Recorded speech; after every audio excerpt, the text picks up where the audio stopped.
Hi, welcome to Cruise Control. My name's Eric, and today we get to talk about the final edition. There will never be another car like this coming out of Lotus, the Lotus Emira. Let's talk about it right now. Welcome to Cruise Control. My name is Eric, and we're going to start looking at some new cars and used cars to find out what's the best option for you.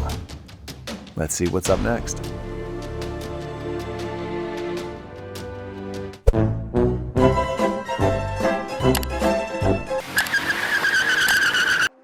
All right, so when I say this is the last kind of car coming out of Lotus, I mean gas engine.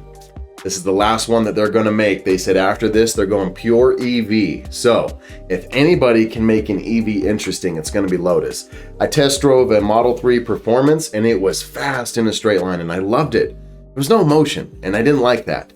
So I'm excited for an EV future, but I'm also waiting for someone to figure out some kind of a recipe that gives you that excitement. And I think if anybody can do it, it's Lotus. Now, let's celebrate this last hurrah when it comes to an internal combustion engine.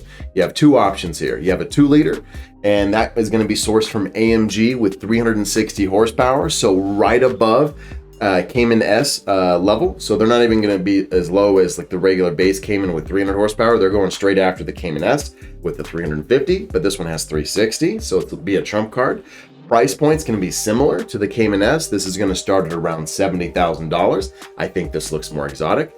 And the Cayman is also going to be in trouble because this has a bigger engine option as well. It's that V6 that's going to be from the Evora, which is actually sourced from Toyota, and it's supercharged at 400 horsepower. So this thing is going to be quick. They're claiming 4.5 seconds with the V6, 0 to 60. I think that's a very conservative time because the current V6 in the Evora does it in 3.9. So going to be quick enough for you. It's going to look fantastic, and it's not even going to hit your wallet that hard. Now, I can't afford $70,000. However, looking at this car gives me life goals. So I love the looks of this thing. Let's get into some more details. Wheelbase stays the exact same as the Evora. That's 101.4 inches as far as the wheelbase. Overall length, though, does increase 2.8 inches. And those rear seats that are in the back, they're gone now. So it's not a 2+2, it's a straight 2-seater. In its place is 7.3 cubic feet of storage for luggage, whatever you got. And then behind the engine, you get 5.3 cubic feet. So this has got a lot of storage in different ways. It looks like this thing has been built fantastic. If there was one flaw to a Lotus, was the build quality. Sometimes you could tell it just wasn't built that well. You could hear squeaks and rattles, and it didn't have the best interiors. This interior looks fantastic. I love the Alcantara. I like the screens that are in here. I love that it's going to be available with the manual with the V6.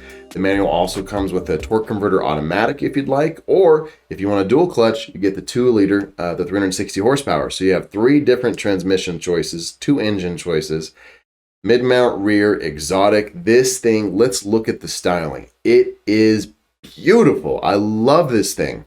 Lotuses have always looked good to me. I always go to car shows and car clubs and talk to Lotus owners, and man, it's a whole family. It's a whole culture. They love their cars, and I can see why. This thing is gorgeous.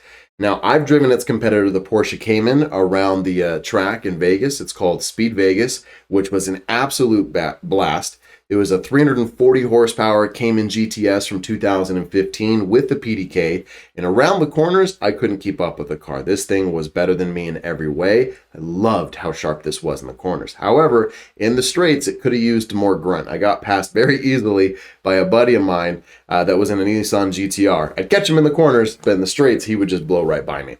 So I'm looking forward to this because this seems to be a good power plant, right? So you get your V6, so you got the nice V6 sound because that thing is going to sound fantastic. Then you also get the 400 horsepower. You're going to get good torque because it's supercharged. So I like everything that's coming out of Lotus right now. This thing looks amazing. I can't wait to test drive one, see it in person.